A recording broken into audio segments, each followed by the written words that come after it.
Hello everyone, welcome back to Rolling Solo. My name's Adam Smith and we are playing through the Spire scenario, this gigantic tower here. Now I want to make mention of something I missed in a prior video that's very, very important. So just to give you guys an idea as to where we are in this playthrough, we are still currently in the 6th round. We'd gone ahead with the Tinkerer on the turn and we had come around and the Scouts had already gone as well. They were next in play, and then it was going to be the Craighart's turn and then the Sun Demon. Now we're at the Craighart's turn now, but there's something that I forgot about the Craighart back in part 7, and there might be some people that actually have already pinpointed this stuff out to me, but I wanted to make make you guys aware that I did notice this. I believe it was part 7. It was 2 videos back from this one where the Craighart was actually attacked at the time by this Vermling Scout, when the Vermling Scout used to be over here, and this Sun Demon, the number 2 one, also attacked the Craighart as well. Both of those attacks, I forgot about the opposing strike card on the Craighart card. So this opposing strike would have been bumped up once and twice, inflicting 2 damage on both of those attacks, and also giving the Craighart an extra XP. So we're going to bump his XP up to 3. 2 damage extra would go against the Sun Demon, so the Sun Demon, instead of being 3, would be at 5 now, which is much closer to death. And then there'd be 2 on the number 3 Vermling Scout. So that keeps us that's essentially covering the things that I missed. And I really wanted to make sure we got those, because that's very important, because our very key goal in this one is to just kill everything, and I had totally forgotten about these active cards. Sometimes I do that, so I do apologize. There's a lot to keep track of. Doing my best to not miss anything. So I think we're all squared away. We're going to start up here with the Craighart. Now the Craighart's plan was to do something nasty, and his plan, what I was thinking of having him do, which could work out really well, is to move him, and I was going to move him so that he's kind of adjacent to the Sun Demon still. He's still poisoned, but he'd be adjacent to the Sun Demon in there, right? He'd be doing a regular attack 3 and a push 1, and then we would deal with this really cool text underneath afterwards, and I'll show you how this is going to really help us. This X level card we added in the upkeep video way back when. So I'm using it for a move 3. I'm only using one of his movement to go there, so this card has now been discarded. I'm going to go ahead and attack the Sun Demon who's underneath there. It's going to be an attack 3. And so I'm going to go ahead and flip my card for that, and we're going to hope to get some nice damage off of it. And here we go. +1, awesome. So we ended up getting a total of 4 damage against the Sun Demon. Number 2, he's got a shield, we have to remember, so 3 damage comes through.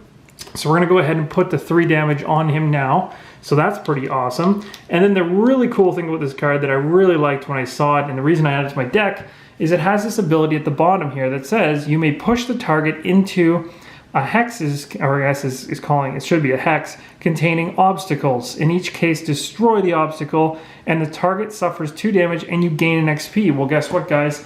We can push this Sun Demon, who's right there, into an obstacle. The obstacle I'm talking about are these columns. In the very middle of this tile and the one above it, there's a column tile in the center. That is labeled as an obstacle in the scenario book, so we're going to push him against this column. When we do that, this particular monster is going to get shoved against the column. It's going to break the column, so it destroys it off the board, and we no longer have it there. It does 2 damage, which totally kills the Sun Demon by putting a total of 10 on him. So now he's dead, and he drops a coin there. So that's a pretty powerful attack, and now we've gotten rid of all the Sun Demons off the board. So the coin dropped there like that. He's gone.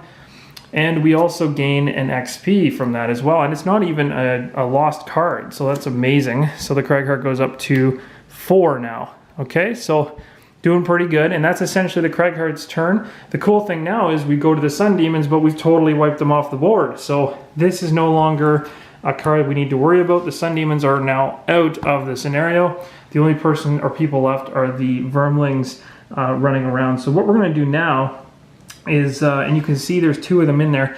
We are at the end of the round, so I'm going to go ahead and shuffle the decks, and we're going to go into the next round right away. I'm going to wane this down. So we'll wane that down.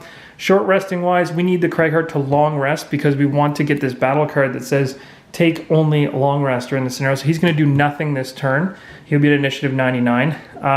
We are going to shuffle all the attack modifier decks back in, so that would be this one, because it's the only one left, and it has the shuffle mark on it, so the Scouts are going to get shuffled around here. Looks like we got this one in the bag, guys, so we might be able to do this in this turn if we get the right cards, or at least the right attacks. The worry that I have here is that maybe we don't have the right cards on the Tinkerer. The one thing I'm going to do is I'm going to short rest with the Tinkerer in order to get some cards back, because I really want to ensure that we can do some damage and take out as many as we can. So I'm going to shuffle these around. We're going to split this in half. This is the card we lose. So this is the card I'm choosing to lose. We short rested, and we are going to put all our cards back for the Tinkerer. Tinker's got lots of options, because this is actually the first time in the entire game we've had to short rest. So that's good news. We got lots of options here. That should hopefully give us enough to keep us fighting and potentially win this one. So we've got all of his cards back. We're not going to short rest with the Crag card, as I mentioned. We're going to long rest. We already moved the element down, and we're good to go. The one thing we're going to do is tick this round marker up to 7, and we are going to spawn a brand new Vermling into one of the spots. I'm going to put him right beside us, because I want him to be right in the area so that we can just hit him right away.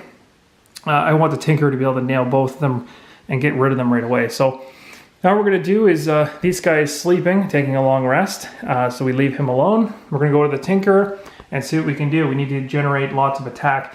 The Reviving Shock seems like a good one, because we get to attack 2 characters at range 3, and we can target 2. Now the downside being we'd be disadvantaged to where we're sitting currently. So what I'm going to do is maybe find a way to move and do some damage potentially. Let me see here. Ooh, I like this better. You know what? Instead of the Craighart sleeping through this round, I was going to use this card here, but timing-wise, it doesn't make sense at the moment. This allows you to recover all your discarded cards, but he's long resting anyway, and he's not adjacent at the moment. So maybe what we'll do is I'll do an attack, which hopefully will take out. I'll aim for the one in the back, number 4, and so that is not disadvantaged. And then I just need to, or I could just do these 2 and step back, which is likely what I'll do.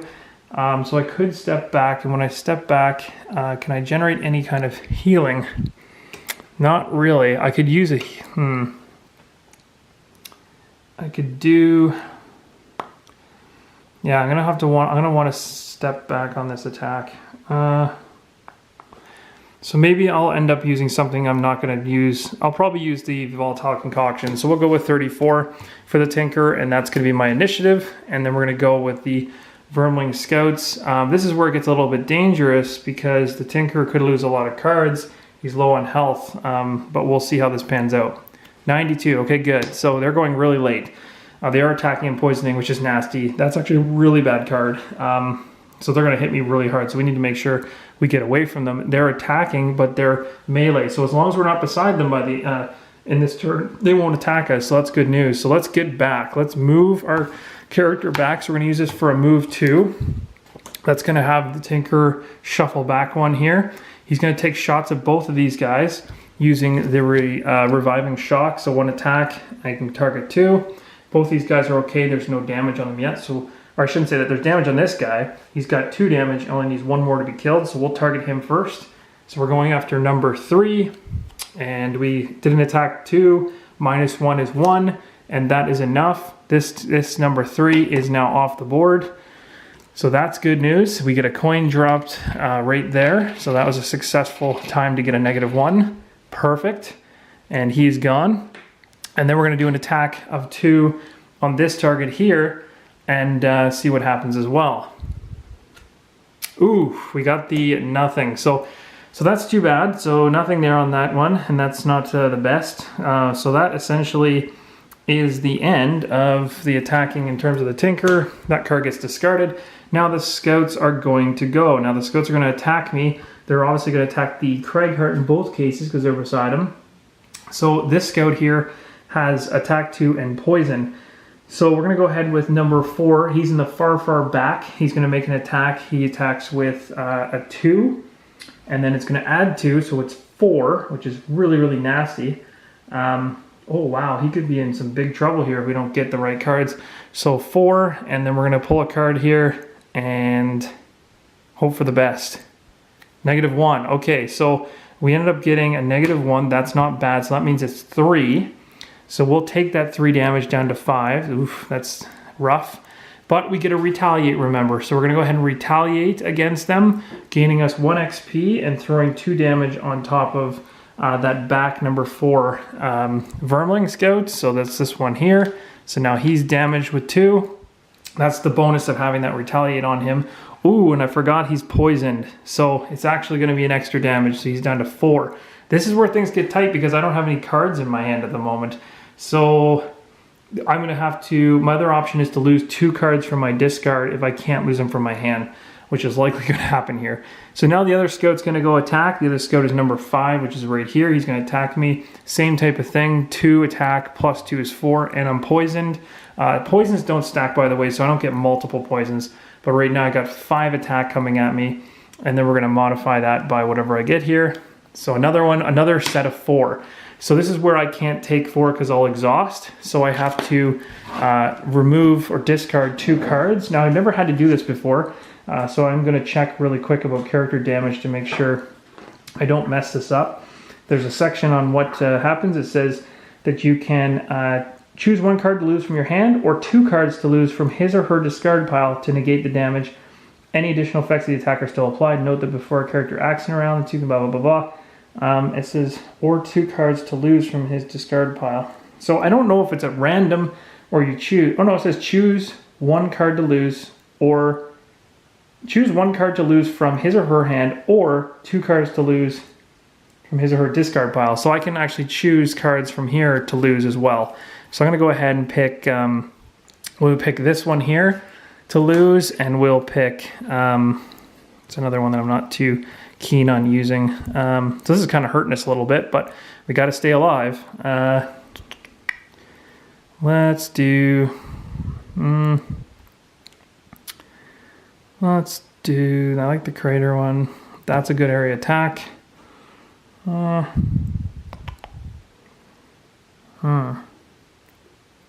Oh, and as well on top of that, when the Tinker shot number 5, even though it was null and nothing happened, a push still occurred. So number 5 would have been actually, oh, actually now that I think about it, then that means the Craighart wouldn't have been hit twice. So that means this attack right now wouldn't have occurred at all. Because what would have happened is the Tinker shot this guy, hit him, the scenario effect would push him 1 further away, which would put him here, which is too far away to actually do the attack. So that first attack was fine. The second attack, however, would never have occurred. We would have never pulled this modifier, although we know what it is now, so I should just leave it here, just to be fair. But the attack, actually, second attack doesn't happen, so we don't actually lose any cards in this, because, or at least for the second attack. So we're all good, actually. So nothing happens there, but this character also doesn't take 2 damage from retaliation either. So that's that, and we're good to go. All right, perfect. So that's the end of that. Now we're going to go ahead and handle the end of round. So we have 2 guys left. Now we still have the Craighart to deal with here because he long rested. So the Craighart gains 2 health back after long resting. I get to choose a card to discard, and I'm going to just choose the one I was planning on losing in order to get all my cards back into my hand. And we're going to put these all back up. And we're getting very, very, very close to winning this. So the only thing we can do now is possibly just try to take these guys out and also maybe gain some loot if we can. So they're all back. What else do we do?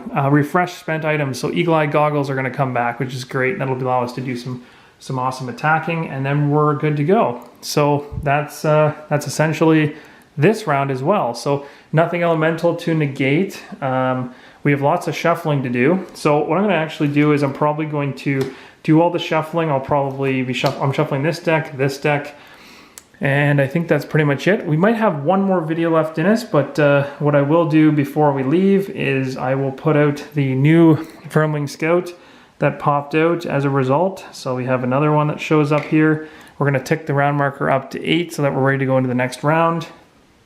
And we don't have any plan on doing any short resting or anything like that. So in the next video, guys, we'll pick up in the 8th round, the very beginning, and we're going to see if we can take all these guys out in that 8th round, and hopefully we can. So until next time, guys, keep rolling solo.